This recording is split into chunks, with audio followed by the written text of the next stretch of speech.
ঠাকুরগাঁয়ে রানীশঙ্কল নেকমরদ ইউনিয়নে নেকমরদ উপস্বাস্থ্য কেন্দ্রকে ২০ শয্যা বিশিষ্ট হাসপাতালের উন্নতিকরণ এর দাবিতে মানববন্ধন কর্মসূচি পালিত হয়েছে।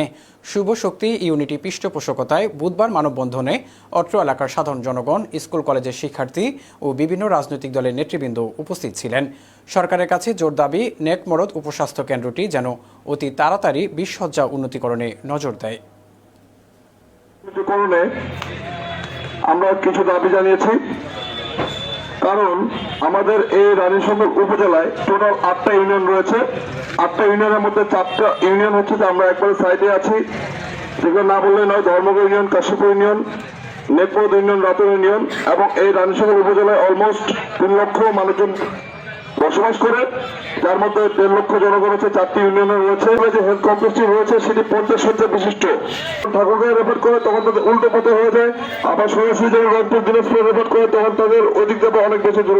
বলার চেষ্টা করি ইউনিয়ন হলেও এই উপশহরে যাতায়াত করে, যার ফলে বাস্তব চিত্রটা হলো একজন মানুষ অসুস্থ হলে খুব নিকটে ন্যূনতম একজন চিকিৎসক স্বাধীনতার 50 বছর পরেও আসলে ন্যূনতম এতটুকু সেবা আমরা এই চিকিৎসা কেন্দ্র থেকে আসলে পাই না।